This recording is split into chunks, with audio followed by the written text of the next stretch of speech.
Halo pemirsa, selamat malam dan selamat berjumpa kembali dalam acara pemaparan platform ekonomi Jokowi JK yang diselenggarakan oleh kelompok pengusaha pendukung Jokowi JK. Acara ini bersifat independen dan bertujuan untuk memberikan kesempatan bagi Anda, pemirsa, untuk mengetahui arah kebijakan dari perekonomian pemerintahan yang baru di bawah kepemimpinan calon presiden dan calon wakil presiden Jokowi Yusuf Kala. Namun sebelum kita menyaksikan bersama-sama platform ekonomi Jokowi JK, ada catatan-catatan penting yang perlu menjadi perhatian Presiden mendatang.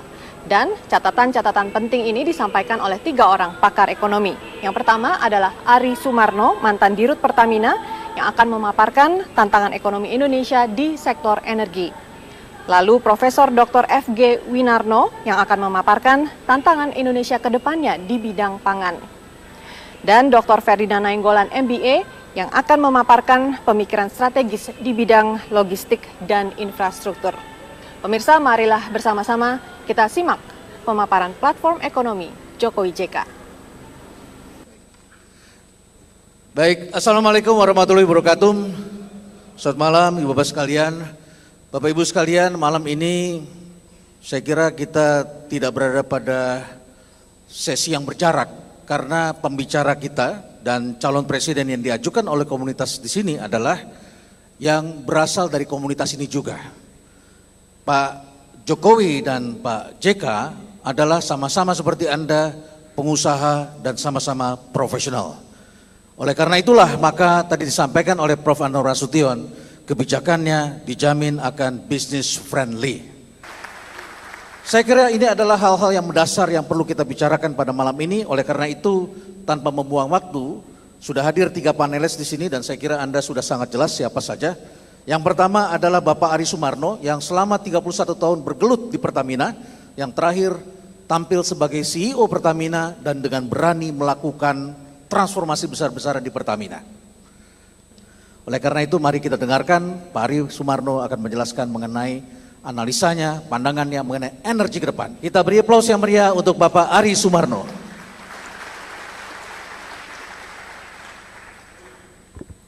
Bapak-bapak, Ibu sekalian, marilah kita pertama-tama melihat hal-hal penting, hal-hal utama di sekitar sektor energi yang menjadi warisan bagi pemerintah mendatang atau yang diwarisi dari pemerintah sekarang. Yang pertama adalah warisan beban subsidi yang besar. Warisan kedua adalah krisis listrik. Warisan ketiga adalah sektor minyak bumi dan BBM yang lemah. Warisan keempat adalah investasi khususnya di sektor migas yang tidak menarik. Ya, dengan melihat pada warisan tersebut, ya, saya melihat ada 3 prioritas yang harus dilaksanakan. 1, penanggulangan subsidi BBM. 2, meningkatkan kehandalan dan efisiensi dalam penyediaan dan penggunaan energi. 3, menciptakan iklim investasi yang kondusif dan menarik. Subsidi BBM, ya, opsinya adalah menanggulangannya adalah dengan menaikkan harga sekaligus seperti 2008, 2013, atau kita lakukan secara bertahap. Kedua adalah meningkatkan kehandalan dan efisiensi penyediaan energi. Dan untuk itu yang paling penting pertama adalah crash program untuk kelistrikan. Dan menyelesaikan sesegera mungkin paling tidak 20 gigawatt. Kemudian action plan ketiga adalah menciptakan iklim investasi yang kondusif dan menarik. Yang kembali ingin saya tekankan adalah crash program kelistrikan oleh pimpinan tertinggi negara. Ya, kita harus bisa menciptakan investasi di sektor listrik yang lebih kondusif. Terima kasih Pak. Wabillahi taufiq wal hidayah. Wassalamualaikum warahmatullahi wabarakatuh. Terima kasih Pak Ari. Ya, Bapak Ibu sekalian, selain energi, ini menyangkut masalah pangan. Karena sepertiga dari pangan dunia tanpa kita sadari sekarang telah dikonversi menjadi energi.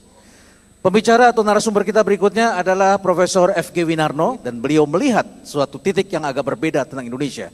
Kita sambut Bapak Ibu sekalian, Prof. Winarno.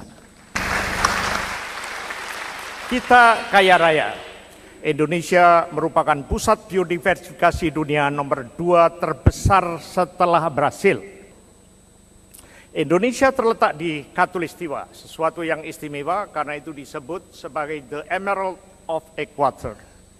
Hutan, gunung, sawah, lautan, simpanan kekayaan. Mengapa negara yang kaya raya ini rakyatnya merana dan tetap miskin? Indonesia masih mengimpor beberapa kebutuhan dasar manusia. Relatif kita itu baru bisa menghasilkan 25%. 70% diimpor dari luar negeri, dan kita menurut undang-undang harus berdikari bisa menyediakan sendiri dalam negeri pangan-pangan yang dibutuhkan oleh masyarakat. Indonesia mengalami gizi buruk 16%, itu berarti 36,7 juta gizi buruk.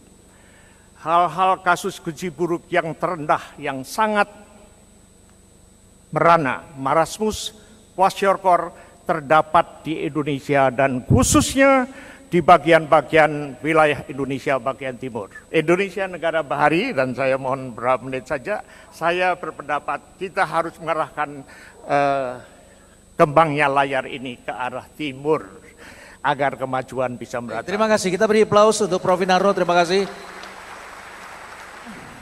Pak Jokowi pernah bicara tentang jalan tol laut yang disalah tafsirkan oleh sejumlah orang, seakan-akan itu jalan tol di atas laut. Padahal Indonesia sudah disampaikan tadi adalah negara kepulauan, yang tentu saja bagaimana kita membangun infrastruktur di dalamnya, yang tentu saja penjelasannya mengapa banyak orang yang sekarang bertanya, jeruk mandarin harganya jauh lebih murah daripada jeruk brastagi. Tentu ini ada penjelasannya. Dan untuk itu Bapak Ibu sekalian, di sini telah hadir narasumber kita, Dr. Ferdinand Nainggolan. Kita beri aplaus kepada Bapak Ferdinand Nainggolan yang akan membicarakan tentang infrastruktur. Logistik, trade, and infrastructure service. Ini adalah isu pokok yang harus kita tanggulangi kalau kita mau bersaing di pasar lokal maupun pasar internasional. Kalau kita mau berdagang bagus dengan luar negeri, maka kita harus memahami mother vessel ini atau mainline operators ini supaya kita bisa meng-track perdagangan kita dan bisa meng-track juga pelabuhan kita yang mungkin nanti akan kita bisa bangun di Indonesia. Developing self-generating cargo port inilah yang kita mimpikan bersama. Kita bermimpi suatu saat kita punya pelabuhan seperti ini, self-generating cargo port. We do not need to send our product to Singapore because we have enough cargo. Kita punya kargo 40 juta metric ton. Why should we go to Singapore? Kita lihat bahwa model daripada logistik kita parsial. Ada ship, train, trucks, dan air cargo. Maka ke depan Bapak Ibu sekalian, kita harus memikirkan intermodal transportation. Jadi ada integrasi antara ship, train, truck, dan air cargo. Jadi saya kira ini jelas. Saya satu pertanyaan aja Pak Ferdinand. Kesimpulannya apa yang menyebabkan kita menjadi mahal transportation dan logistik kita? Yang pertama, kita tidak punya infrastruktur yang cukup. Terutama kita tidak punya pelabuhan hub and spoke yang besar, sehingga kapal-kapal besar tidak mungkin masuk ke tempat kita. Baik, oke. Terima kasih Pak Ferdinand. Bapak Ibu sekalian, sekedar kesimpulan dari apa yang disampaikan. Yang pertama, tadi kita sudah bicara tentang energi. Pak Ari Sumarno mengingatkan pentingnya Presiden yang akan datang, Pak Jokowi JK, yaitu benar-benar menanggulangi masalah pasokan listrik.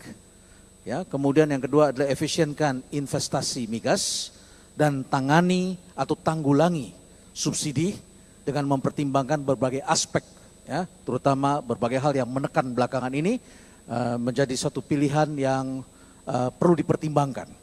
Kemudian kita sudah melihat dari Prof. Winarno yang menyampaikan masa depan pangan kita itu adanya di laut, di lautan.